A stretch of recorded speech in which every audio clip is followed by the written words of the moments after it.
जय हिंद फ्रेंड्स। चलिए स्टार्ट करेंगे। हमारा आज का होगा क्या, ये पर्यावरण विज्ञान जो इन्वायरमेंटल साइंस हमने कल पढ़ा था, इन्वायरमेंटल साइंस के बारे में। इसमें से इससे रिलेटेड कुछ क्वेश्चन है, उस क्वेश्चन को हम लोग यहाँ पे करेंगे, उस क्वेश्चन का यहाँ पे टेस्ट लगाएंगे, उस क्वेश्चन का यहाँ पे सेट लाएंगे। फटाफट से तैयार हो जाओ और कमेंट फास्ट कीजिएगा, है ना। जितने भी आपके क्वेश्चन के आंसर होंगे फटाफट से कमेंट कीजिएगा आज का आंसर, ठीक है। चलिए हमारा आज का पहला क्वेश्चन आपका होगा इस क्वेश्चन से लेकर के, क्या इन्वायरमेंटल साइंस से रिलेटेड जितने भी क्वेश्चन आपके होंगे, जो इंपॉर्टेंट क्वेश्चन है, जो डिफरेंट एग्जाम में पूछे गए और जो पूछे जा सकते हैं, उसको लेकर के यहाँ पे हम आए हैं। तो पहला क्वेश्चन आपका लिखा हुआ है क्या, पहला क्वेश्चन, इसके ऊपर ने पढ़ाया भी था कल। इस क्वेश्चन को मैंने पढ़ाया था, इकोलॉजी शब्द की रचना किसने की थी, है ना। यानी इकोलॉजी शब्द को पहली बार किसने यूज किया था, इसके बारे में बताना है आपको। क्या करना है, अर्नस्ट हैकेल ने किया, जी एवलिन हचिंसन ने किया, या ह्यूगो डी ब्रिज ने किया, रॉबर्ट ब्राउन ने किया, है ना। इसको किसने किया था, फटाफट से कमेंट कीजिएगा जल्दी से। पहला नंबर क्वेश्चन, क्वेश्चन नंबर 1 को किसने किसने किया आपका। इकोलॉजी वर्ड जो शब्द है, इकोलॉजी शब्द पारिस्थितिकी तंत्र जो आता है, यह शब्द को पहली बार किसने यूज किया था। फटाफट से कमेंट किए, कमेंट करने में लेट नहीं करना है, फटाफट। वेरी गुड, है ना, बहुत खूब, है ना जी। नेहा कुमारी, अंशु कुमारी, बहुत अच्छा बहुत अच्छा बहुत अच्छा जवाब दिए हो आप लोग ने, है ना। कल ही पढ़ाया गया था ये, है ना, कल ही पढ़ाया गया था। लाली कुमारी, वेरी गुड। और कोई फटाफट से आंसर कीजिए, और कोई, चलो, है ना। इसका आंसर क्या हो जाएगा, अर्नस्ट हैकेल, है ना। कल ही पढ़ाया गया था इसके बारे में, अर्नस्ट हैकेल के बारे में। इन्होंने इकोलॉजी शब्द को पहली बार यूज किया था, है ना जी। चलो दूसरा क्वेश्चन आपका, सेकंड क्वेश्चन आपका आता है, क्वेश्चन नंबर 2। क्वेश्चन नंबर 2 आपका आता है, देखते क्या करते क्या कर रहा है। क्वेश्चन नंबर 2 कह रहा है कि सर, जीवों और पर्यावरण के बीच की अन्योन्य क्रिया के वैज्ञानिक विश्लेषण और अध्ययन को क्या कहा जाता है। किसको, जीवों और पर्यावरण के बीच के जो रिलेशन है उसको अगर पढ़े हम को, तो पढ़ाई को, उसके अध्ययन को क्या कहते हैं, क्या कहते हैं, पारिस्थितिकी कहते हैं, सूक्ष्म जीव विज्ञान कहते हैं, कीट विज्ञान कहते हैं, या पक्षी विज्ञान कहते हैं। इसमें से क्या कहा जाएगा, है ना। एक हमारा जीव है और उसका पर्यावरण, यानी कि हम जहाँ सरवाइव करते हैं और हमारे सराउंडिंग को, कल मैंने एक फोटो बना के दिखाया था ना, हमारे हम जा रहे हैं और हमारे सराउंडिंग में, चाहे वो लिविंग पार्ट हो नॉन लिविंग पार्ट हो, उन दोनों को मिला करके हमारा क्या बनेगा, है ना। उन दोनों को मिला क्या कहेंगे, है ना। फिर यहाँ पे साहिल कुमार, आपका किसका बी बोले, 2 का गलत हो गया आपका, है ना। नेहा सही है, अंशु कुमारी बिल्कुल सही, लाली सही है, नीतम कुमारी सही है, चांदनी कुशवाहा बिल्कुल सही, सुहानी कुमारी बिल्कुल सही, एमडी सैमुद्दीन बिल्कुल सही, है ना। चलो बहुत बढ़िया। क्या हो जाएगा आपका, पारिस्थितिकी, क्या हो जाएगा, इकोलॉजी इसको कहते हैं। इकोलॉजी यानी कि हमारा लाइफ और उसके सराउंडिंग, लाइफ और उनके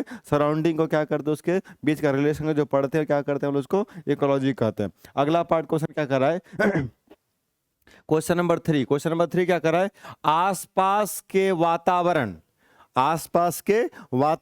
में पशुओं और पौधों के संबंध में अध्ययन को क्या कहते हैं। आसपास के वातावरण में पशुओं और पौधों के संबंध में के वातावरण में को क्या कहते हैं। पारिस्थितिकी विज्ञान कहते हैं, निर्जाति विज्ञान कहते हैं, वंशावली विज्ञान कहते हैं, या प्रतिभा शास्त्र कहते हैं। ये वाला भी आंसर आपका आसान सा होगा, ये वाला भी क्वेश्चन आपका आसान सा पार्ट है, बस वही है ना। यहाँ पर भी वही पार्ट आपका आएगा, सराउंडिंग वाले पार्ट के क्या आ जाएगा, ए नंबर आएगा ना। इसका भी क्वेश्चन आपका 1 नंबर का, वो ए नंबर हो जाएगा। वेरी गुड, बहुत अच्छा, बहुत ही खूबसूरत, है ना। फटाफट से आंसर देना है, और जितना पढ़ाया गया आप लोग को रिवीजन भी करते रहना, आपको उसको रिवाइज भी करते रहिएगा, ताकि एग्जाम में दिक्कत नहीं हो, है ना। और ध्यान से पढ़िएगा, ऐसा नहीं कि जो लाइन पढ़ा हुआ सीधा बढ़ के पढ़ चले गए, वहाँ थोड़ा सा ट्विस्ट कर दिया तो बोले sir this question is out of syllabus, no, है ना। अब फिर आगे क्या लिखा है, पारिस्थितिकी तंत्र की संकल्पना को किसने परिभाषित किया, है ना, किसने परिभाषित किया, यहाँ पर आएगा, है ना।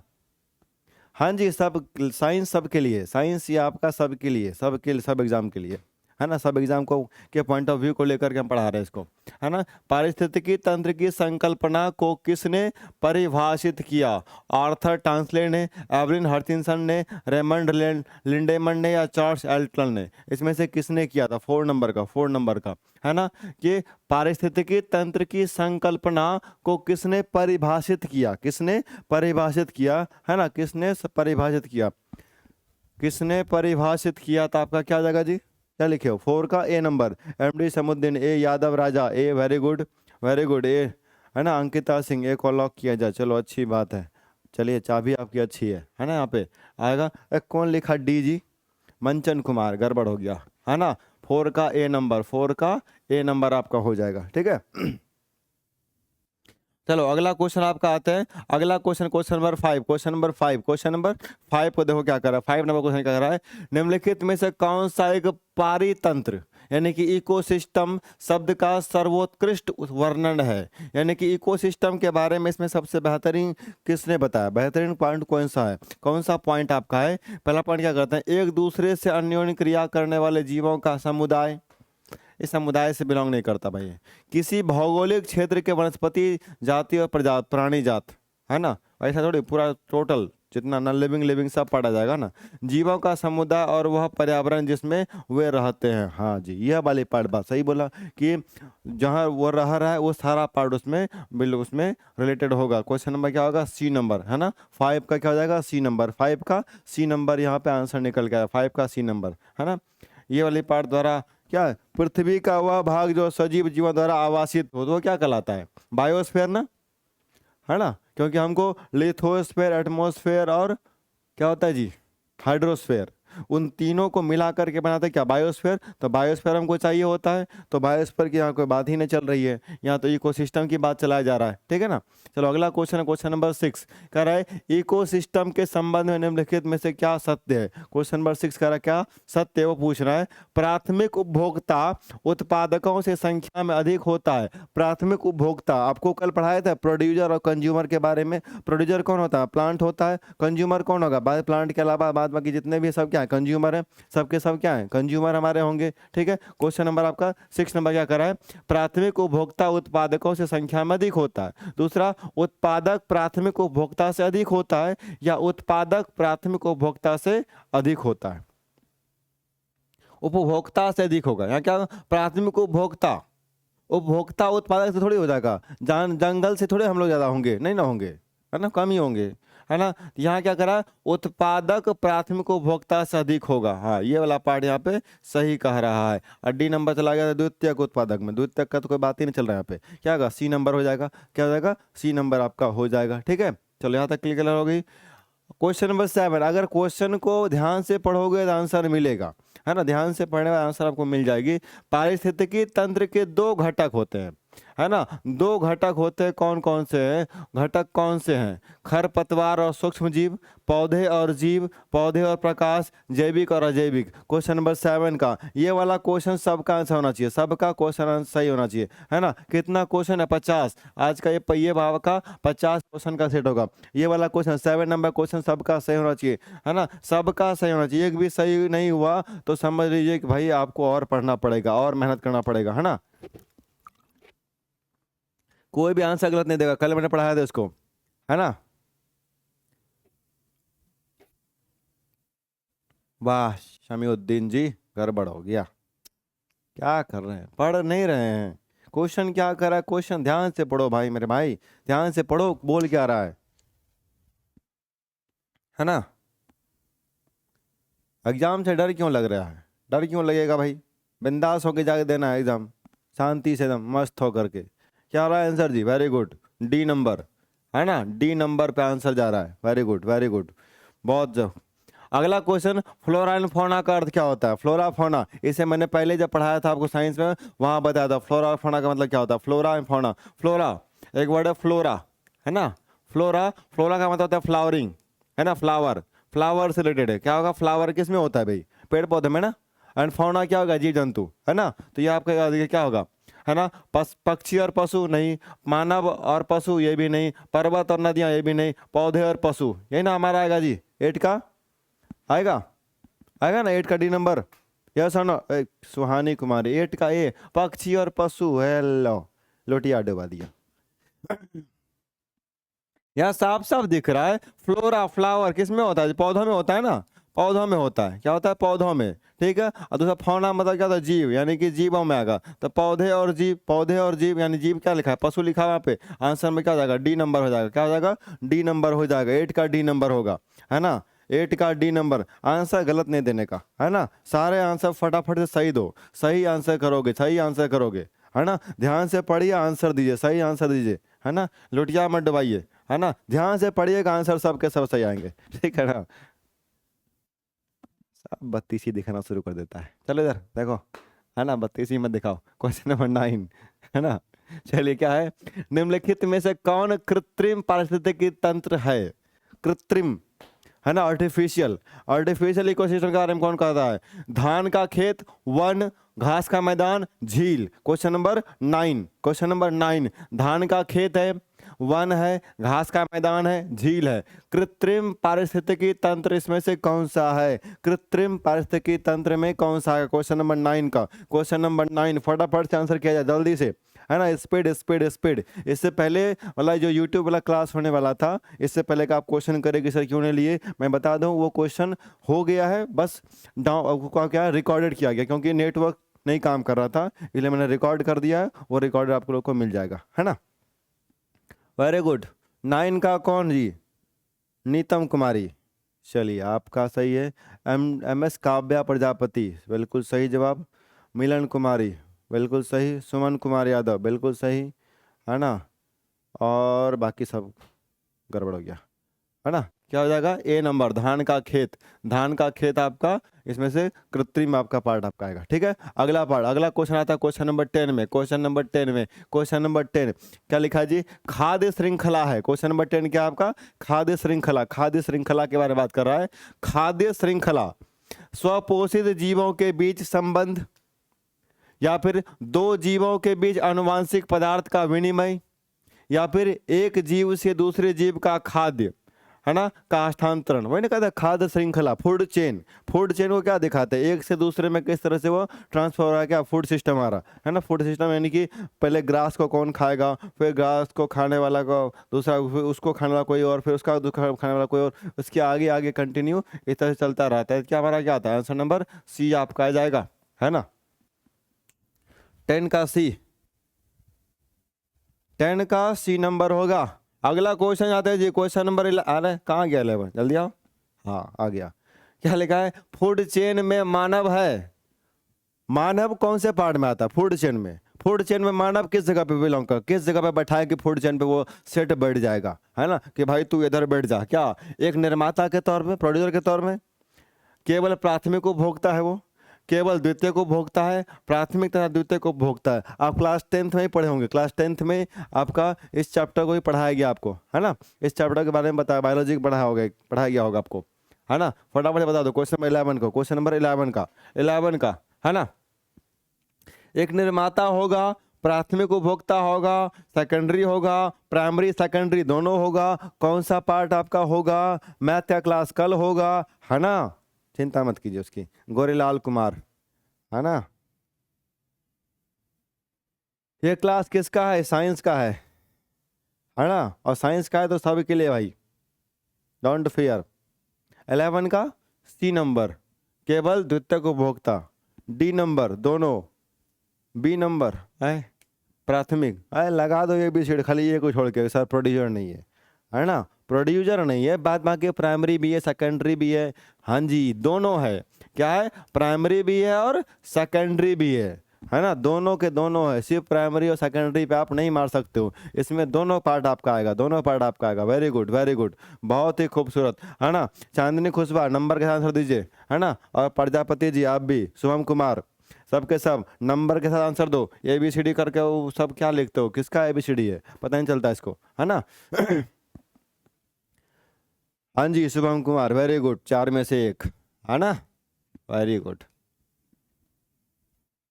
क्वेश्चन नंबर 12, जब हम बकरी या भेड़ का मांस खाते हैं तब हम क्या कहलाते हैं। प्राथमिक उपभोक्ता, द्वितीय को भोक्ता, तृतीय को भोक्ता, इसमें से कोई नहीं। क्वेश्चन नंबर 12, है ना। जब हम बकरी या भेड़ का मांस खाते हैं, इसमें से कोई ऐसा है जो वेजिटेरियन है, शाकाहारी आदमी हो बच्चा, शाकाहारी बच्चा कौन है जी। चलो इसका आंसर क्या होगा, देखो क्या है कि जब हम ग्रास से, हम घास भी खाते हैं ना, है ना, घास फूस भी खाते हैं ना जी, वेजिटेरियन भी है और नॉन वेजिटेरियन के तौर पे भी आते हैं, दोनों में कारण आता है, दोनों पार्ट आता है। तो जब हम घास खा रहे होते हैं, यानी कि साग भात जो नॉर्मल वेजिटेरियन खा रहे हो, वो तब खाएंगे तो कहलाएंगे प्राइमरी, क्या कहलाएंगे, प्राइमरी, है ना, यानी कि पहला प्राथमिक। और वही अगर जब मांस खाना शुरू कर दे, है ना, मांस खाना शुरू कर दे, क्या कहलाएंगे वो? सेकेंडरी। क्या कहलाएंगे? सेकेंडरी। सेकेंडरी की बात तब कर रहेगा। तो यहाँ पे क्या कर रहा है, वो मांस खा रहा है ना, तो मांस क्या कहलाएगा? तो क्या कहलाएगा वो? Secondary part. क्या कहलाएगा? सेकेंडरी कहलाएगा। 12 का बी, 12 का बी नंबर। अंकिता सिंह गलत हो गया आपका, है ना। अच्छा, यू आर शाकाहारी, वेरी गुड, है ना। जो मांस खाता है उसे मांसाहारी, तो जो घास खाएगा उसे क्या कहेंगे? घासाहारी, है ना, कहेंगे ना जी। जो मांस खाता है तो मांसाहारी हुआ, तो जो घास खाएगा घासाहारी होगा ना। अब तो सही है सर, है ना। चलो क्वेश्चन नंबर 13। क्वेश्चन नंबर 13 तो क्या करा है, निम्न में से कौन आहार श्रृंखला का निर्माण करता है? कौन आहार श्रृंखला का निर्माण करता है? घास, गेहूं तथा आम, ये तो हुआ ही नहीं कुछ, है ना जी। घास, बकरी तथा मानव, बकरी, गाय तथा हाथी, घास, मछली तथा बकरी। क्वेश्चन नंबर 13 का फटाफट बता दो आंसर क्या होगा, है ना। क्वेश्चन नंबर 13, क्वेश्चन नंबर 13, है ना। क्वेश्चन नंबर 13 को फटाफट बताया जाए क्या होगा। क्वेश्चन नंबर 13 का, 13 जल्दी से। 13, हाँ जी, बोला जाए, है ना। 13 का, वेरी गुड वेरी गुड। सुहानी, सुषमा, प्रियांशु, लाली, वो तो पिछला 12 का है, 13 बताना है। सुषमा और प्रियांशु और नीतम, गुंजा कुमारी, ये आपका वैलिड नहीं होगा। किसका बी लिखे पता नहीं है ना। Not only be with number, क्या होगा? 13 का बी, है ना। घास, बकरी तथा मानव, घास को बकरी खाएगा, बकरी को मानव चबा गया, है ना। तो अगला क्वेश्चन आपका क्वेश्चन नंबर 14। क्वेश्चन नंबर 14 देखो क्या कर रहा है, क्वेश्चन नंबर 14 देखो क्या कर रहा है। है ना, क्वेश्चन नंबर 14 पे देखा जाए क्या कर रहा है, 14 पे, है ना, क्या कर रहा है, पारिस्थितिकी तंत्र में एक पोषीय स्तर से दूसरे पोषीय स्तर में स्थानांतरण से ऊर्जा की मात्रा बढ़ती है, घटती है, कांस्टेंट रहती है, बढ़ सकती है, घट सकती है, क्या हो जाएगा? क्वेश्चन नंबर 14 का अंकिता सिंह क्या हो गया? क्वेश्चन नंबर 14, क्वेश्चन नंबर 14 बताओ फटाफट क्या होगा, है ना। कह रहा पारिस्थितिकी तंत्र में एक पोषीय स्तर से दूसरे पोषीय स्तर में अगर ट्रांसफर हो रहा हो तो ऊर्जा की मात्रा क्या होती है? घटती है। क्या हो जाता है? घट जाता है। ऊर्जा क्या होता है? घट जाता है ना। क्वेश्चन नंबर 14 क्या हो जाएगा? बी नंबर, घट जाएगा, ठीक है ना। चलो अगला क्वेश्चन है, अगला question question number 15। Question number 15 number का क्या कर रहा है, घटती उत्पादनशीलता, घटती उत्पादनशीलता, मतलब इतना दिन क्लास नहीं किया, अब ठीक थे, अब क्या हो प्रॉब्लम है? किसको क्या प्रॉब्लम हो गया भाई? हमको, हमको क्या प्रॉब्लम होगा? गजब बात है। घटती उत्पादनशीलता के क्रम में पारिस्थितिक तंत्र में निम्नलिखित में से कौन सा क्रम सही है? घटती उत्पादनशीलता में, है ना, घटती उत्पादनशीलता में कौन सा पार्ट आपका आएगा? 15 नंबर का, मैंग्रोव, सागर, घास मैदान, झील, है ना। सागर, झील, घास मैदान, मैंग्रोव, मैंग्रोव, घास मैदान, झील, सागर। अगर मैंग्रोव, झील, घास मैदान, यहाँ क्या दिख रहा है? मैंग्रोव होगा, घास मैदान होगा, झील होगा, फिर सागर होगा। आंसर नंबर सी हो जाएगा, आंसर नंबर सी हो जाएगा। हमको पता है इसमें सब तुक्का ही मारेंगे, है ना, इसलिए इसको मैंने कर दिया, है ना। इसलिए कह रहे हैं कि इसमें से क्या पता किसको किसका दिमाग घूम जाए और कब वो नंबर लेकर के आपको इरिटेट करना शुरू कर दे, हेलो हेलो करना शुरू कर दे। तो ऐसा नहीं होना चाहिए ना, इसलिए, है ना। Question number 16। क्वेश्चन नंबर 16 पे क्या कर रहा है, 16 क्या कर रहा है, ऐसा वृक्ष जो ग्रीन गोल्ड, ऐसा वृक्ष जो ग्रीन गोल्ड के नाम से लोकप्रिय है, जो लोकप्रिय है किसके नाम से? ग्रीन गोल्ड, लेकिन जो पारिस्थितिकी की दृष्टि से अर्थकारी अनर्थकारी है, कौन सा है? पारिस्थितिक क्या है आपकी? पारिस्थितिकी की दृष्टि से क्या है वो? अनर्थकारी है, लेकिन ग्रीन गोल्ड के नाम से फेमस है, ग्रीन गोल्ड के नाम से फेमस है। आपका क्वेश्चन नंबर 16, है ना, क्या हो जाएगा? क्वेश्चन नंबर 16, यूकेलिप्टस है, पीपल है, वट वृक्ष है जिसको बरगद कहते हैं, या इनमें से कोई नहीं, है ना। ग्रीन गोल्ड के नाम से फेमस है, लेकिन कोई खास इंपॉर्टेंट रोल प्ले करता नहीं है। तो क्या आ जाएगा क्वेश्चन नंबर 16 का, क्वेश्चन नंबर 16 फटाफट से, है ना। क्वेश्चन नंबर 16 फटाफट बता दो क्या होगा। क्वेश्चन नंबर 16 का ए नंबर क्या हो जाएगा, यूकेलिप्टस। क्या हो जाएगा, यूकेलिप्टस आपका हो जाएगा, है ना। क्वेश्चन नंबर 16 का ए नंबर। अगला क्वेश्चन कहाँ गया, 18 17 ना आएगा, आओ हाँ। क्वेश्चन नंबर 17 आपके सामने पेश होता है यहाँ पे। क्वेश्चन नंबर 17 पे, निम्नलिखित में से किस विकल्प का अर्थ प्राकृतिक या कृत्रिम रूप से जंगलों की पुनः स्थापना है। जंगलों की पुनः स्थापना कौन दिखाता है, अंग्रेजी का वर्ड लिखा है सबठो, है ना, सबठो वर्ड अंग्रेजी लिखा हुआ है, बताओ फटाफट से जी, है ना। कौन सा हो जाएगा, डिफॉरेस्टेशन, एफॉरेस्टेशन, रिफॉरेस्टेशन, हिफॉरेस्टेशन। अल्लाह, लगाओ इसमें फटाफट, क्या हो जाएगा, कौन सा आपका आंसर है। क्वेश्चन नंबर 17, क्वेश्चन नंबर 17, है ना। वेरी गुड, सबसे पहले हम बताएं, चलिए अच्छी बात है। यहाँ देखो, डिफॉरेस्टेशन का मतलब होता है पेड़ को काटना, एफॉरेस्टेशन मतलब होता है पेड़ लगाना, पेड़ लगाना। यहाँ क्या करा है, कृत्रिम रूप से जंगलों की पुनर्स्थापना, जंगल फिर से बना देना है ना। जंगल के बारे में बात कर रहा हूँ, क्या हो जाएगा, रिफॉरेस्टेशन, रिफॉरेस्टेशन, क्लियर है, रिफॉरेस्टेशन। यहाँ तक की बात आपके खोपड़ी में बात घुस गया होगा, है ना, बहुत आसान सा बात है, ऐसा था, है ना जी। चलो आगे आते हैं, क्या, सौर ऊर्जा का अधिकतम स्थिरीकरण किसके द्वारा किया जाता है। यानी कि सौर ऊर्जा का अधिकतम स्थिरीकरण किसके द्वारा किया जाता है, किसके द्वारा किया जाता है। आंसर फटाफट करना है, जितना फास्ट आप कर सकते हो। देखते हैं कितना फास्ट आप लोग का है, बुलेट ट्रेन है या फिर राजधानी है या फिर आपका लोकल ट्रेन है ना। सर शाकाहारी होता है, घासाहारी, अरे घासाहारी नहीं, हमारी एक भांजी है ना। उसको पूछे थे कि मांस जो खाता है उसे मांसाहारी, तो जो घास खाते उसे क्या कहते हैं, तो बोले थे घासाहारी, है ना। तो उसी का हमने यहाँ पे डायलॉग चिपका दिया आपको, है ना। ये मेरा इन्वेंशन नहीं है, ये मेरी भांजी का है ना। उसका था कहना तो हमने बता दिया, वैसे होता तो शाकाहारी, पता है ना। सौर ऊर्जा का अधिकतम स्थिरीकरण किसके द्वारा किया जाता है ना। क्योंकि हमारे भांजी के नज़र में हम क्या है, वो तो कहते हैं कि मामा जी आपको पढ़ाने नहीं आता, है ना। बोले क्यों, बोले अच्छा बताओ, हाथी कितना तेज दौड़ उड़ता है, नहीं आता, तो बेकार, कोई अच्छा नहीं पढ़ाते हैं है ना। तो इसलिए कवक, प्रोटोजोआ, हरे पादप, जीवाणु।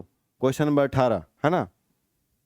क्वेश्चन नंबर 18, 18 नंबर क्वेश्चन, फटाफट बताओ क्या होगा 18 नंबर पे, है ना। सौर ऊर्जा का अधिकतम, अब सौर ऊर्जा का ज़्यादा यूज कौन करेगा भाई, सबसे ज़्यादा यूज कौन करेगा, ये हरे पादप अपना करेंगे, तो हरे पेड़ पौधे करेंगे, सी नंबर, है ना। चलो ठीक है, अगला क्वेश्चन है, अगला question, question number 19, question number 19, question number 19 को क्या करा है, अधिकतम ऑक्सीजन, अधिकतम ऑक्सीजन किससे उपलब्ध होता है। पादप, पल्प वक से, पुंज से, या फिर हरे जंगल से, घास के मैदान से, रेगिस्तान से। ऑक्सीजन, अधिकतम ऑक्सीजन किससे उपलब्ध होता है, फटाफट से बताया जाए। क्वेश्चन नंबर 19 को, है ना जी। क्वेश्चन नंबर 19 का बताओ फटाफट क्या होगा, 19 का क्या हो जाएगा आपका आंसर, क्या लिखा है, अधिकतम ऑक्सीजन किससे उपलब्ध होता है।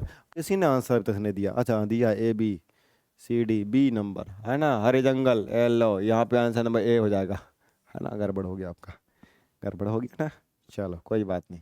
अगला question 20 number, question number 20, question number 20 को देखते हैं क्या कहते हैं। क्वेश्चन नंबर 20 क्या कर रहा है आपका, कि वातावरण में ऑक्सीजन की मात्रा अपेक्षाकृत नियम रहती है ना, क्योंकि यह किसके द्वारा छोड़ी जाती है, चट्टान, जानवर, सागर, पौधे, है ना। 20 नंबर, क्वेश्चन नंबर 20, वातावरण में ऑक्सीजन की मात्रा अपेक्षाकृत नियत रहती है, क्योंकि यह किसके द्वारा, नियत यहाँ पे होगी, है ना, नियत रहती है, या किसके द्वारा छोड़ा जाता है, किस कौन छोड़ता है भाई, पौधा छोड़ता है ना, पौधा छोड़ता है, तो आसान सा है, 20 का डी नंबर, है ना।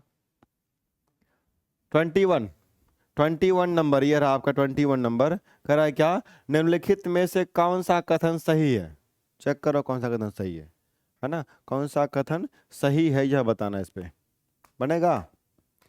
जैव मंडल पारिस्थितिकी तंत्र में ऊर्जा का प्रवाह एक दिशीय होता है, जैव मंडल पारिस्थितिकी तंत्र में ऊर्जा का प्रवाह चक्रीय होता है, प्राकृतिक पारिस्थितिकी तंत्र में बढ़ते पोषण स्तर के साथ ऊर्जा का सापेक्षिक क्षय घटता रहता है।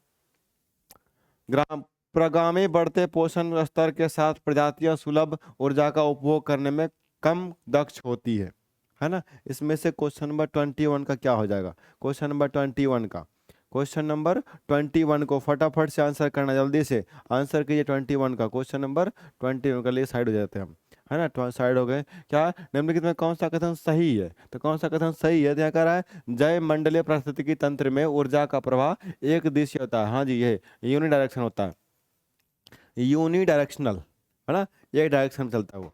क्वेश्चन नंबर 21 का ए नंबर। आगे आता है अगला क्वेश्चन आपका। अगला क्वेश्चन देखो क्या कर रहा है, निम्नलिखित ऊर्जा स्रोत में से कौन सा पर्यावरण को स्वच्छ रखने के लिए सर्वोत्तम है ना। पर्यावरण को स्वच्छ रखने के लिए कौन सा सर्वोत्तम है? कौन सा सर्वोत्तम यहाँ पे माना जा रहा है? क्या होगा? पेट्रोलियम उत्पाद, वन उत्पाद, नाभिकीय विखंडन या सौर सेल, है ना। कौन सा आपका हो जाएगा?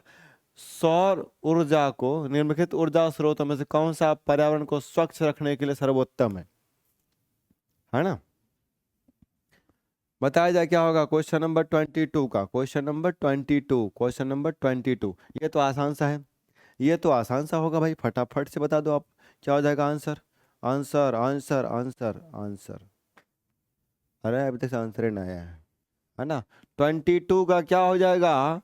बोले सर सिंपल ही है कि सबसे ज्यादा जो ऊर्जा का स्रोत है पेट्रोलियम उत्पाद, वो सर्वोत्तम थोड़ी है ना, खत्म हो जाएगा। वन उत्पाद, है ना, वन उत्पाद वो भी सर्वोत्तम। नाभिकीय विखंडन, सौर सेल, हाँ ये वाला, सोलर पावर, है ना। आंसर नंबर डी हो जाएगा, सोलर पावर, 22 का डी, है ना।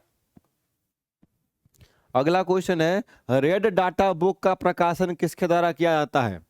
यूएसआईपी, यूएसईपीए, आईयूसीएन, डब्ल्यूडब्ल्यूएफ, आईजीबीपी, है ना। इसमें से किसके द्वारा किया जाता है? बता दो फटाफट से, है ना, कल बताए थे ना, है ना। पीडीएफ नहीं दिख रहा है? पीडीएफ तो मिल गया आपको, जाकर टेलीग्राम पे चेक कर सकते हो, या फिर आप एप्लीकेशन पे देखो, एप्लीकेशन पे मिल जाएगा आपको, एप्लीकेशन पे आपको मिल जाएगा, है ना, मिलेगा, सब मिलेगा, सब सब सब सब। Question number 23 red data book को कौन लॉन्च करता है जी?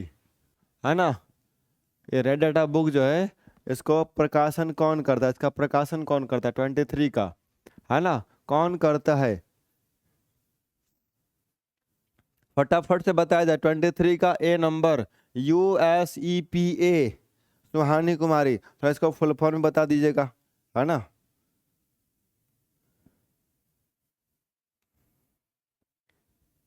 अंकिता सिंह, नौ चौलबई, है ना। ये बिना नंबर का जो दिए हैं नहीं चलेगा वो, है ना, नॉट अप्लीकेबल। ठीक, क्या हो जाएगा आपका? आईयूसीएन, इसका फुल फॉर्म कल ही बताए थे ना, IUCN, है ना। ये करता है रेड डाटा बुक का प्रकाशन, है ना। चलो अगला क्वेश्चन है 24 नंबर। क्या है? लुप्त प्राय या दुर्लभ, लुप्त प्राय या दुर्लभ प्रजातियों की सुरक्षा एवं संरक्षण के लिए उन्हें उनके प्राकृतिक निवास के किसी दूसरे व्यवस्था क्षेत्र में ले जाने को क्या कहते हैं? एक्स सीटू संरक्षण, इन सीटू संरक्षण, प्रवास संरक्षण या प्रवास, दोनों के चीज लिखा हुआ है। क्वेश्चन नंबर 24 का, क्वेश्चन नंबर 24 का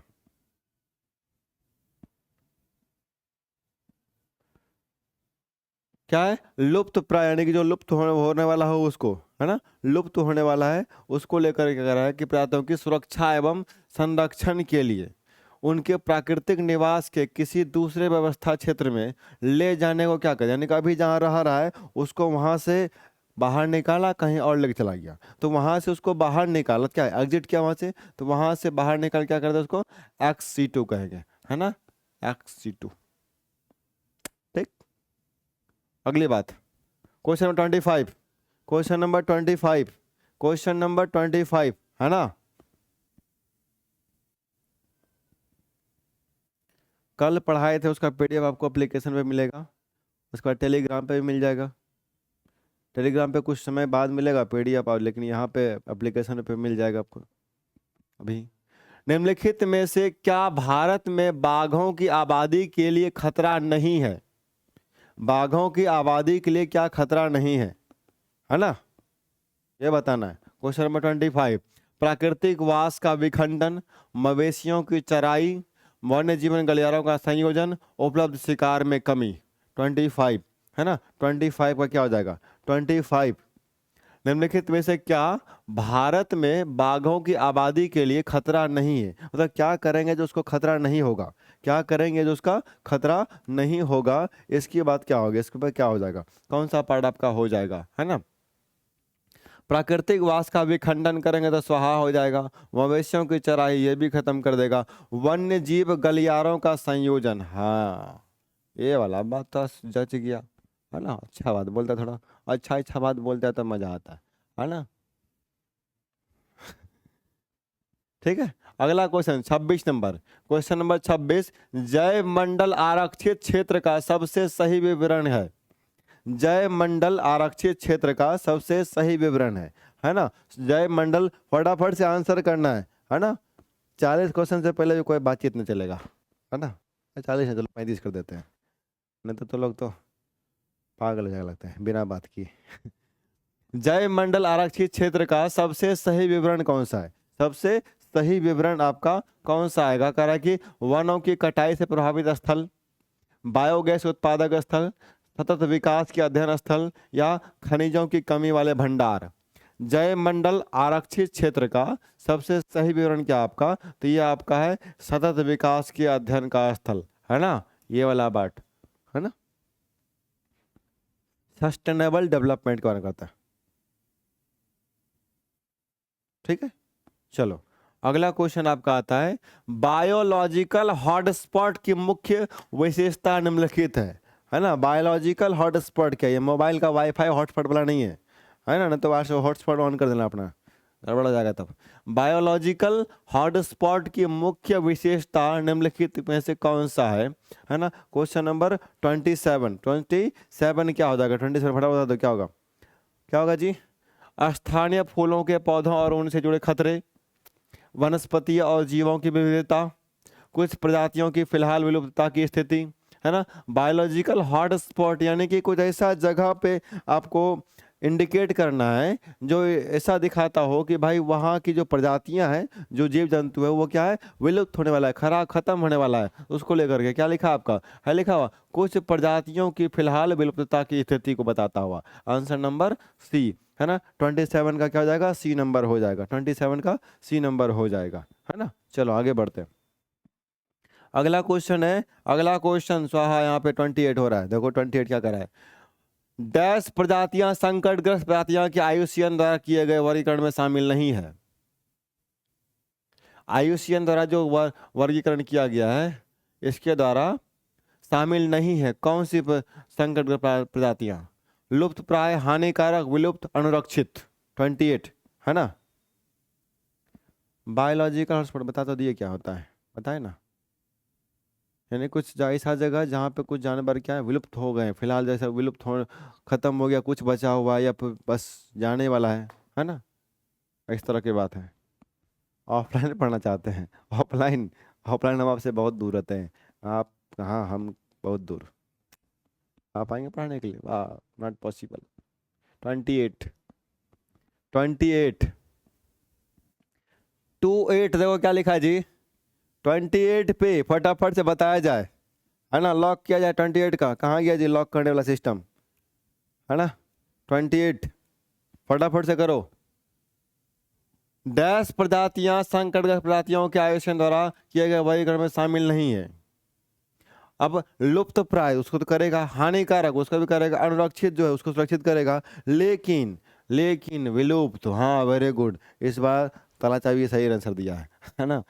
सी नंबर क्या हो जाएगा? जो विलुप्त हो गया, जो खत्म हो गया, तो उसको क्या जानना, अब जो कुछ है ही नहीं उसके बारे में फिर क्या बताना, है ना।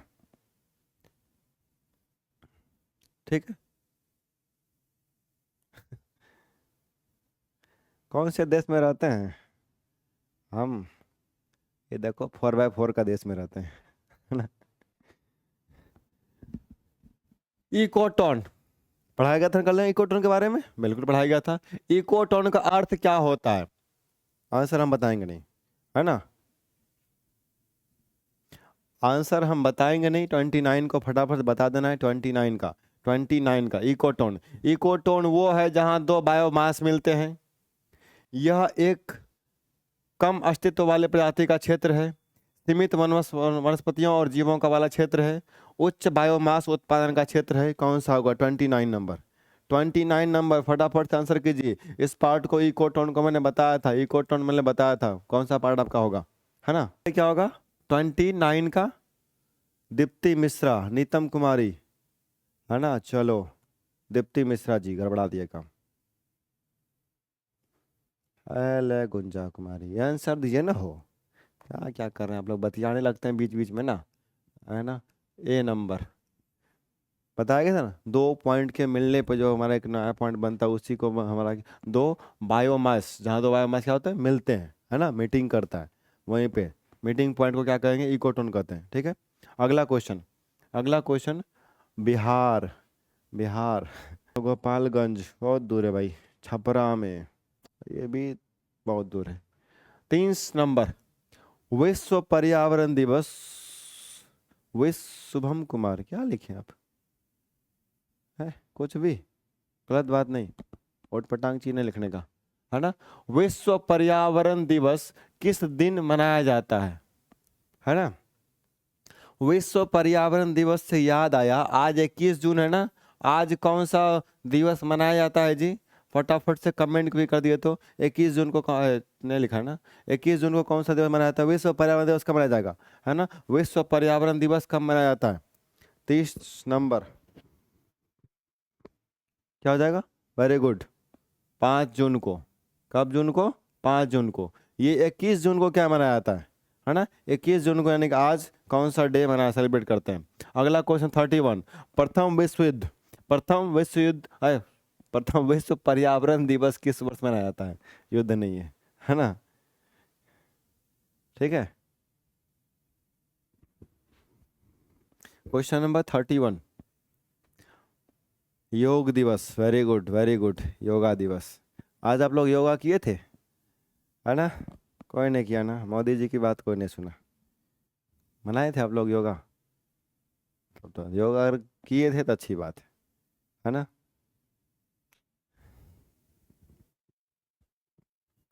क्वेश्चन नंबर 31 क्या होगा, प्रथम विश्व पर्यावरण दिवस किस वर्ष मनाया जाता है? तो ये मनाया गया था, तो ये 1973 में, पहली बार कब मनाया गया था? 1973 में, 1973 में, है ना, 1973 में, ठीक है। चलो अगला क्वेश्चन आपका है, संयुक्त राष्ट्र पर्यावरण कार्यक्रम यूएनईपी, है ना, का मुख्यालय कहाँ पर है?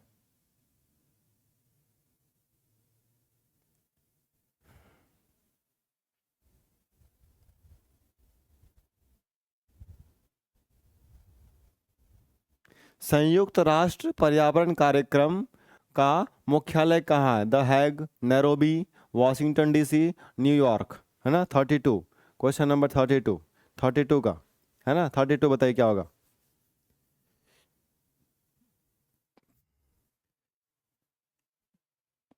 32 का क्या होगा, प्रोग्राम या यूएनईपी का जो मुख्यालय है, यानी कि मेन वो कहाँ है, नैरोबी, यानी कि केन्या में, केन्या नैरोबी में, केन्या नैरोबी है ना।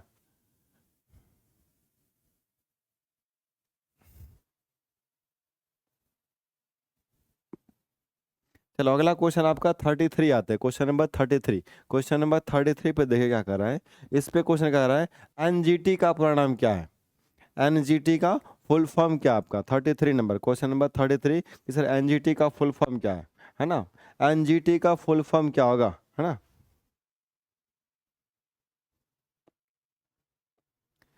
एग्जाम से डर लग रहा है, एग्जाम से डर क्यों लगना है ना, अब डर, एग्जाम देने से पहले डर जाएंगे तो फिर एग्जाम कैसे देंगे, बिंदास होकर एग्जाम देना है, शांति से एग्जाम ही देना है ना, कोई मार थोड़ी करना है। ऐसा थोड़ी है कि भाई जैसे अंदर जाएंगे बस वहाँ का जो एग्जामिनर सब होगा मारना पीटना, एग्जामिनर मारना पीटना शुरू कर देगा, ले पकड़ो देना शुरू करो, ऐसा तो है नहीं, जाना है शांति से एग्जाम देना है है ना, क्वेश्चन को ध्यान से पढ़ना है। अगर पहले ही हम डिप्रेस हो जाएंगे तो फिर आंसर कैसे देंगे।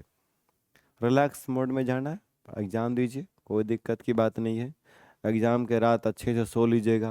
अब ऐसा नहीं कि जगे हुए हैं वहाँ जाके ऐसे ऐसे कर रहे हैं, है ना ऐसे नहीं करना है ना। चलो, तैयारी जिसकी नहीं है वो तो उसको तो और कोई टेंशन नहीं है, कोई दिक्कत नहीं है सर, जाएंगे एग्ज़ाम दे के आ जाएंगे, है ना। और जिसकी तैयारी है उसको भी कोई दिक्कत नहीं है, जिसकी तैयारी भी नहीं है उसको भी कोई दिक्कत नहीं, जिसको तैयारी है उसको भी कोई दिक्कत नहीं है। जो बीच में रहता है दिक्कत उसी को होता है ना। 33 का एनजीटी, एनजीटी तो क्या लिखा है, एनजीटी लिखा हुआ है ना, ये आपका लिखा था है नेशनल ग्रीन ट्रिब्यूनल, है ना, national green tribunal. Very good, very good. आपका क्या आएगा, D number, national green tribunal आपका एनजीटी का फुल फॉर्म आता है। 34, निम्नलिखित में से कौन मानव जनित जीवों का एक उदाहरण है, मानव जनित जीवों का एक उदाहरण है। 34, 34 का आंसर क्या होगा, है ना। उदल जल तंत्र, घास का मैदान, वर्षा वन, फसली भूमि, है ना, वहाँ था घास धान का खेत, तो डी नंबर फसली भूमि आपका हो जाएगा आंसर। 34 का डी नंबर, है ना, 34 का डी नंबर। 35, 35 का देखो क्या है, चिपको नारा पारिस्थितिकी स्थायी अर्थव्यवस्था है, किसने गढ़ा था, है ना। चिपको नारा पारिस्थितिकी अस्थायी अर्थव्यवस्था है, इसके किसने गढ़ा था, चांद प्रसाद भट्ट ने, सुंदरलाल बहुगुणा ने, श्याम प्रसाद बहुगुणा ने, बचनी देवी ने, है ना। 35, क्वेश्चन नंबर 35 को किसने कहा था, है ना, चिपको नारा, है ना, किसने दिया था भाई, ये सुंदरलाल बहुगुणा ने, किसने दिया था, सुंदरलाल बहुगुणा ने, है ना। चलो, अगला क्वेश्चन है 36 का, निम्न प्रदूषकों में से कौन जैव विघटित है, निम्न प्रदूषकों में कौन जैव विघटित है, जैव विघटित है, पारा, वाहित मल, प्लास्टिक, एस्बेस्टस। 36, क्वेश्चन नंबर 36 का, 36 का आंसर क्या होगा, क्वेश्चन नंबर 36 का, निम्न प्रदूषकों में कौन जैव विघटित है, यानी कि जो डिजॉल्व हो जाएगा, पारा है, प्लास्टिक है, एस्बेस्टस है, वाहित मल है ना, यानी कि जो इजीली डिजॉल्व हो जाएगा वो कौन सा पार्ट आपका है, इसमें से कौन सा पार्ट है जो इजीली डिजॉल्व हो जाएगा, इजीली डिजॉल्व हो जाएगी, है ना। ठीक है,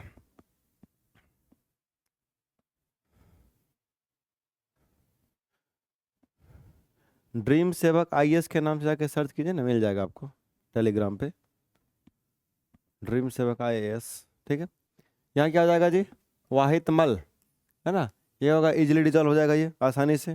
ठीक है, अगला क्वेश्चन आते हैं 36 के बाद 37, निम्न समुच्चय में से कौन सी गैस ग्रीन हाउस इफेक्ट के लिए अत्यधिक महत्वपूर्ण है ना, ग्रीन हाउस इफेक्ट के लिए कौन सबसे ज़्यादा अत्यधिक महत्वपूर्ण है, carbon dioxide, methane, chlorine, nitric oxide, nitric oxide, methane, ethane, fluorocarbon, carbon dioxide, methane, nitrous oxide, जलवाष्प, है ना, कल पढ़ाया गया था आपको ना, है ना। वेल, बुड़बक सब, इंस्टाग्राम आईडी क्या है सर, कुछ भी मतलब, है ना, इधर पढ़िए।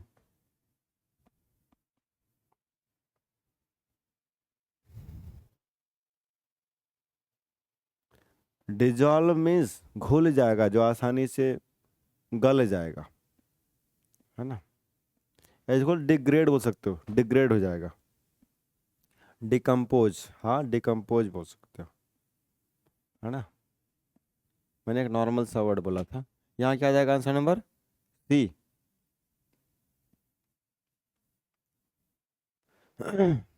38, question number 38, question number 38, Antarctica, Antarctica में ओजोन छिद्र निम्न में से किस मौसम में स्पष्ट रूप से दिखाई देता है, अंटार्कटिका के ऊपर जो ओजोन लेयर है उसमें छिद्र किस मौसम में दिखाई देता है, क्वेश्चन नंबर 38 आपका है, क्वेश्चन नंबर 38, है ना।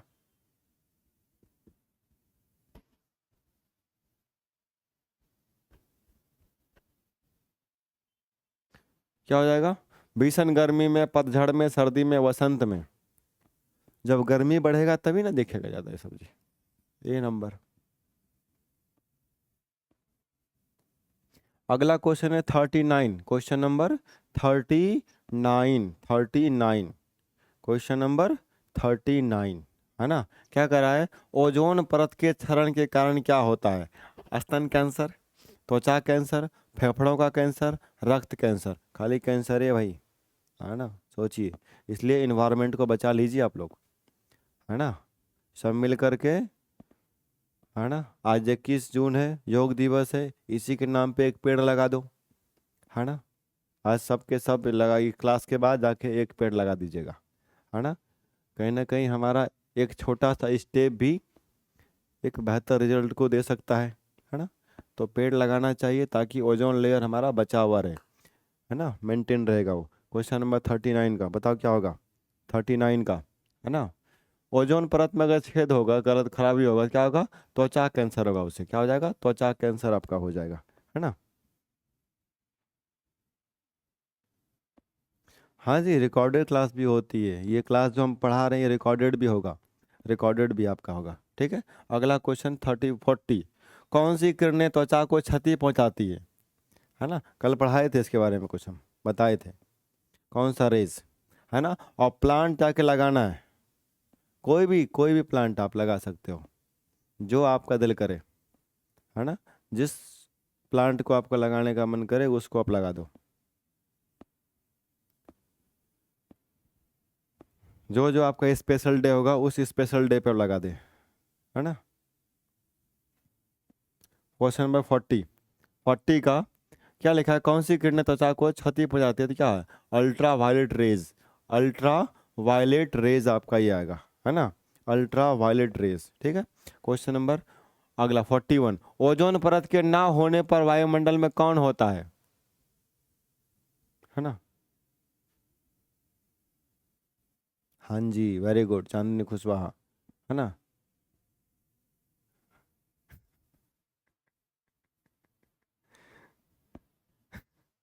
कुछ भी, मतलब थोड़ा सेंस लगा के बोलिए, मतलब उसका पेड़ लगाइएगा, पता चला 10 दिन के बाद पुलिस आ गया, पकड़ के ले चला गया, है ना, जो पढ़ रहे हो वो बंद हो जाएगा, है ना।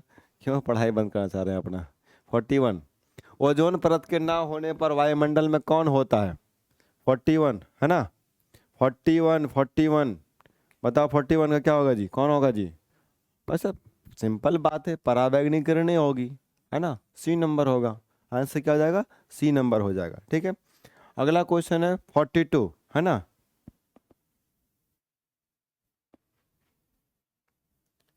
क्वेश्चन नंबर 42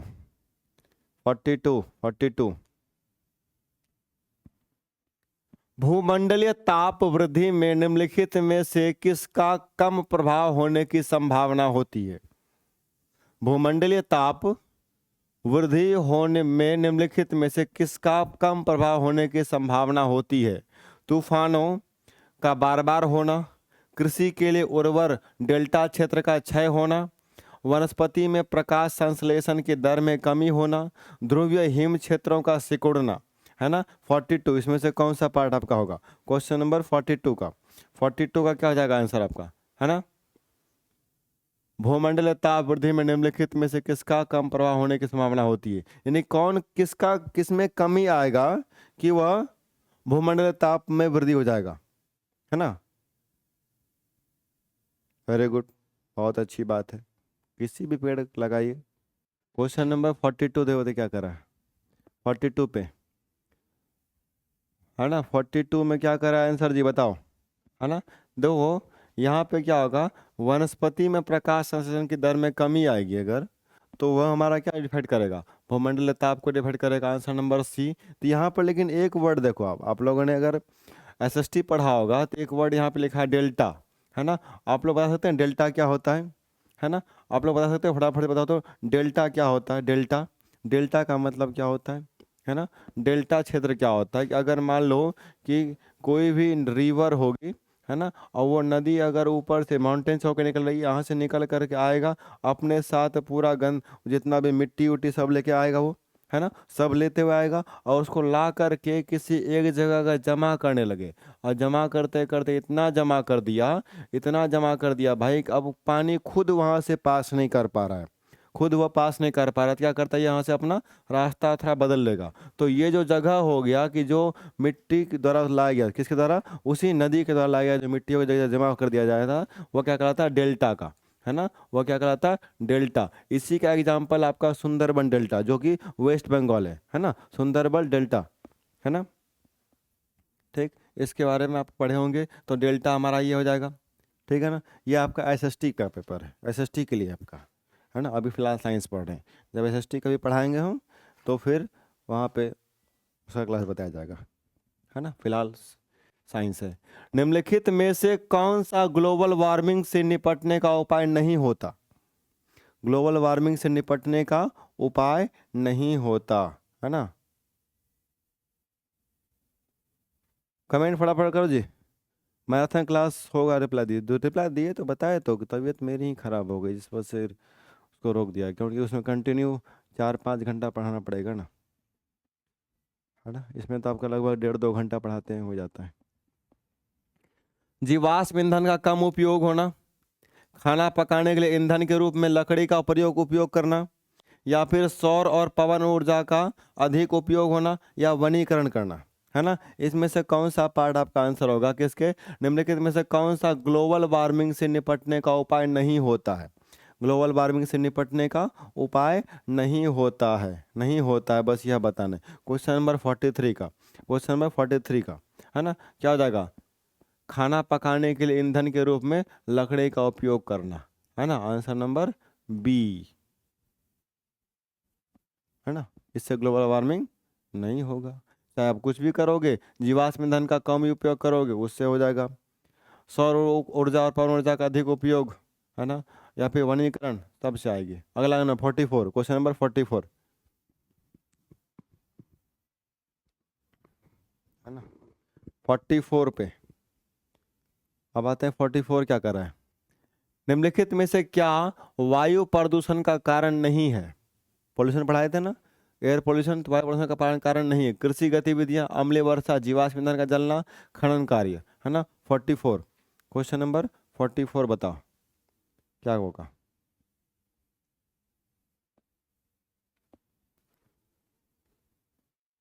44 क्या हो जाएगा जी, निम्नलिखित में से क्या वायु प्रदूषण का कारण नहीं होता, वायु प्रदूषण, कृषि गतिविधियां इससे होगा, जीवाश्म ईंधन का जलना इससे भी होगा, खनन कार्य इससे भी होगा, बचा कौन सा, अम्लीय वर्षा, इससे हमारा एयर पोल्यूशन नहीं होगा, है ना। अम्ल वर्षा से एयर पोल्यूशन का कोई लेना नहीं है, वो वाटर पोल्यूशन है, हमारा सॉइल पोल्यूशन है ना। क्वेश्चन नंबर 15, सल्फर डाइऑक्साइड का प्रदूषण निम्नलिखित में से किससे अत्यधिक वृद्धि होने का सूचक है, सल्फर डाइऑक्साइड का प्रदूषण निम्नलिखित में से किसके अत्यधिक वृद्धि होने का सूचक है, शैवाल, lichens, bryophyte, protozoa. 45 number, question number 45, question number 45 क्या बता रहा है आपका ये, है ना, कि सल्फर डाइऑक्साइड, तो जिसकी संख्या क्या होगी, लाइकेंस, क्या जाएगा आपका यहाँ पे, लाइकेंस, क्या जाएगा, लाइकेंस, ठीक है।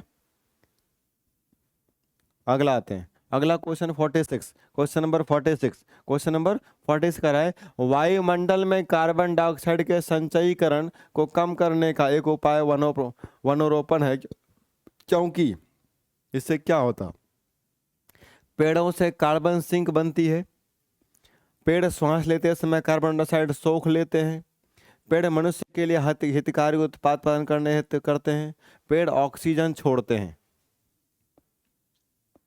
क्या होगा इसका एग्जैक्ट आंसर, क्या हो जाएगा आपका, वायुमंडल में कार्बन डाइऑक्साइड के संचयीकरण को कम करने का एक उपाय वनरोपण है, क्योंकि पेड़ से कार्बन क्या एक सिंक बनता है, क्या बनता है, एक सिंक बनता है ना, कार्बन का एक सिंक बन जाता है, ठीक है। अगला क्वेश्चन 47, कहा जाता है, क्या कहा था भाई, कि ताजमहल मार्बल कैंसर से ग्रसित है, या मार्बल कैंसर क्या होता है, बस सर ये तो पहली बार सुने हैं मार्बल कैंसर का नाम, है ना, कि मार्बल कैंसर भी होता है। हम लोगों ने तो अपने बॉडी में कैंसर का नाम सुने थे, ये इंसानों में होता है, ये फिर ये ताजमहल को भी कैंसर हो गया, मार्बल कैंसर। 47, है ना, बताओ क्या होगा, निकटस्थ उद्योगों से ताजमहल में धुआं भरना, उससे हो रहा है, नहीं, ताजमहल के मार्बल में बड़ी संख्या में कवक लगना, ना इससे भी नहीं हो रहा। कज्जल कणों के कारण मार्बल का पीला हो जाना। अम्ल वर्षा, ये वाला आंसर, अम्ल वर्षा जो मार्बल का क्षरण करती है ना, अम्ल वर्षा, अम्ल वर्षा के कारण, क्योंकि आगरा हमारा क्या है, एक बड़ा सिटी है, वहाँ पे कारखाने बहुत ज़्यादा हैं, तो उससे निकलने धुआं से क्या अम्ल वर्षा होती है, और अम्ल वर्षा का जो मेन रीजन है उससे क्या होता है, मार्बल कैंसर हो गया किसको, ताजमहल को, है ना। ठीक है, अगला क्वेश्चन आपका 48, क्वेश्चन नंबर 48 का रहा है, निम्नलिखित में से कौन सा एक वायु प्रदूषण मानव एक के हीमोग्लोबिन के साथ संयोजित होकर ऑक्सीजन ले जाने की इसकी क्षमता को कम करता है, जिससे श्वास अवरोध होता है और मृत्यु भी हो सकती है। किसके, chlorofluorocarbon, sulphur dioxide, carbon monoxide या फ्लाई, है ना। 48 नंबर, क्वेश्चन नंबर 48 आपका क्या आ जाएगा कि कौन सा एक वायु प्रदूषण है जो मानव को मृत्यु को दे सकता है भाई, उसके सांस को रोक सकता है, कौन सा आपका, कार्बन मोनोऑक्साइड, क्या हो जाएगा, कार्बन मोनोऑक्साइड, है ना। Very dangerous, very very dangerous. 49, पर्यावरण में प्रदूषकों की उपस्थिति को सामान्यतः पीपीएम में व्यक्त किया जाता है, पार्ट्स पर मिलियन में, है ना। तो यहाँ पीपीएम का पूर्ण रूप क्या आता है ना, एक वो आता आपका, यहाँ बताओ क्या, 49 का, 49 का तो बता ही दिया आंसर, वही आंसर क्वेश्चन ने पूछा था, अल्लाह गड़बड़ हो गया, है ना। हमको लगा कुछ और क्वेश्चन पूछेगा, लेकिन क्वेश्चन वही पूछ दिया, तो लिखा हुआ आपका पार्ट्स पर मिलियन, है ना, आंसर नंबर सी, है ना।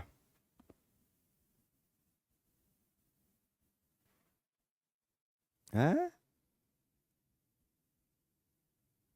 ऐसा क्या हो गया भाई, क्वेश्चन समझ में नहीं आ रहा क्या, अब फिर मार कर लिया आप लोग आपस में ही। 50 नंबर, है ना, 50, प्रदूषण में सूचकांक एसपीएम, उधर पीपीएम था, इधर एसपीएम का पूर्ण रूप क्या होता है, इस बार नहीं पढ़ेंगे हम, है ना। उधर पीपीएम हम पढ़ लिए, हमको लगा कुछ और क्वेश्चन होगा, पहले बता दिया आंसर। 50 नंबर, 50 नंबर क्या होगा, है ना, SPM, solid pollution matter, suspended particulate matter, soluble particle method, surrounding pollution matter, क्या होगा, है ना। क्वेश्चन नंबर 50, बताओ जी 50 जल्दी से, है ना। यह आज आपका आखिरी क्वेश्चन है, आज का आपका यह आखिरी क्वेश्चन होगा, क्वेश्चन नंबर 50, जल्दी से बताया जाए। 50 number question, 50 number question, question number 50, सब तो कई मार रहा है ना, तुक्के पे लगे हुए, क्या होगा आपका यहाँ पे, सस्पेंडेड पार्टिकुलेट मैटर, एसपीएम का फुल फॉर्म ये होता है, सस्पेंडेड पार्टिकुलेट मैटर, है ना। ठीक है, क्वेश्चन नंबर क्या हो जाएगा, आंसर बी, 50 का क्या हो जाएगा, बी नंबर। यहाँ पे आपका पूरा का कि टॉपर बेच, क्या है, टॉपर बेच जो यहाँ बीएड 2024 वाला, 2024 में जो एग्जाम देंगे बीएड का, उसके लेकर के यहाँ पर है। ठीक, इस नंबर पे व्हाट्सअप करो, आपको फुल डिटेल मिल जाएगा, फुल डिटेल आपको मिल जाएगा। और हाँ, अगर पीडीएफ का अगर किसी को प्रॉब्लम हो रहा है तो भी आप इस नंबर पे आप यहाँ पे कॉल करके पूछ सकते हो, कॉल करके आप यहाँ पे पूछ सकते हो कि पीडीएफ के बारे में कुछ भी, है ना, कोई भी इंफॉर्मेशन लेना हो you can call this no, है ना। अगला है आपका भारत बैच जो डीएलएड 2024। दोस्तों चलिए आइए इस वीडियो के अंदर में हम जानते हैं कि कैसे आप ड्रीम सेवक आईएएस ऐप को डाउनलोड कर सकते हो और इंस्टॉल करके रजिस्टर कर सकते हो और साथ ही साथ अपने लिए कोर्स को खरीद सकते हो। तो यहाँ पर आते हैं प्ले स्टोर पर, आप लिखेंगे ड्रीम सेवक आईएएस। जैसे ही हम प्ले स्टोर पर आते हैं और ड्रीम सेवक आईएएस लिखते हैं तो ये लिखने के साथ ही जो है हमारा ये ऐप आ जाता है और यहाँ से आप इंस्टॉल कर लेंगे, हमारा पहले से इंस्टॉल है। और इंस्टॉल करने के बाद आप ओपन करेंगे। ओपन करने के साथ दो ऑप्शन है, अगर आप नए यूजर हो तो पहले रजिस्टर कर लीजिए, फिर उसके बाद लॉगिन कर लीजिए। देखिए रजिस्टर जब आप करते हो तो सबसे पहले आपको एक फ़ोन नंबर मांगता है, आप यहाँ पर फ़ोन नंबर प्रोवाइड करोगे, ओटीपी जाएगा, फिर आपको कुछ डिटेल भरने के लिए कहेगा, आप डिटेल भर करके ऐप के अंदर जा सकते हो। अगर आप दोबारा से एंटर कर रहे हो, पहले रजिस्टर कर चुके हैं तो आप लॉगिन कर लीजिए। लॉगिन में आप जो है एक भी नंबर डाल दीजिए। जैसे ही ओटीपी डालोगे तो आप यहाँ पर आओगे अंदर आने के बाद देखिए ये सारे जो हैं कोर्सेस हैं, आप कोई सा भी जो कोर्स चाहिए उस बैनर पर आप क्लिक कर दीजिए। या फिर आपको कोर्स खरीदना है तो आप पेड कोर्स में आएंगे, है ना। इसके अलावा भी और ऑप्शन है, जैसे प्रीवियस ईयर क्वेश्चन आपको चाहिए तो इस वाले टैब में मिल जाएगा, सिलेबस यहाँ पर आपको मिल जाती है ना। तो हम पेड कोर्स के अंदर में आ जाते हैं। पेड कोर्स के अंदर में आकर के सपोज अगर हमको ये टॉपर बैच खरीदनी है बिहार बीएड प्रवेश परीक्षा के लिए, तो हम यहाँ से बाय नाउ कर लेंगे, या फिर हम यहाँ से व्यू डिटेल कर भी कर सकते हैं और व्यू डेमो पर भी क्लिक कर सकते हैं। पहले मैं खरीदने के लिए बता देता हूँ आपको। यहाँ पर देखिए कोर्स फी अभी 699 है, 999 की फ़ी है, ऑफर चल रही है, 699 में आ रही है। तो डायरेक्ट आप यहाँ से क्या करोगे, पे ऑनलाइन पर क्लिक करोगे और यहाँ से फिर आप पेमेंट करने लगोगे। सपोज अगर मैं पे ऑनलाइन पर क्लिक करता हूँ तो देखो ये मुझे कहाँ लेके जा रहा है, और यहाँ से आपको जो है पेमेंट कर देना है। देखिए पेमेंट का क्या क्या ऑप्शन है, यूपीआई के थ्रू, जो फ़ोनपे गूगल पे है यहाँ से आप कर सकते हो, कार्ड के थ्रू कर सकते हो, नेट बैंकिंग के थ्रू कर सकते हो। तो कोई सा भी ऑप्शन इस्तेमाल करके जो है आप यहाँ से पेमेंट कर सकते हो, ठीक है। इसके अलावा अगर हम यहाँ पर बात करें, है ना, यहाँ पर डेमो अगर आपको देखना है तो व्यू डेमो पर आप क्लिक करेंगे। उसी तरह से हिस्ट्री का देखना है तो हिस्ट्री में आप आ जाएंगे। हिस्ट्री में कुछ वीडियोस, 1-2 वीडियोस आपको फ्री मिलेंगे, जैसे ये वीडियो बिल्कुल फ्री है, तो आप इस पर क्लिक करके यहाँ से इसको देख सकते हो। जीके है, हर एक सब्जेक्ट का डेमो यहाँ पर फ्री है, आप इसको देख सकते हो। जब भी आपकी लाइव क्लास चलेगी तो यहाँ पर आपको लाइव क्लास देखने को मिलेगी। इसके अलावा टेस्ट का भी ऑप्शन आ जाएगा, यहीं पर आपको टेस्ट भी देखने को मिलेगी, है ना। तो ये था पूरा कोर्स के बारे में कि कैसे आप टॉपर बैच को यहाँ से परचेज कर सकते हो और यहाँ से जो है उसको देख सकते हो आप, ठीक है। Thank you so much, bye bye.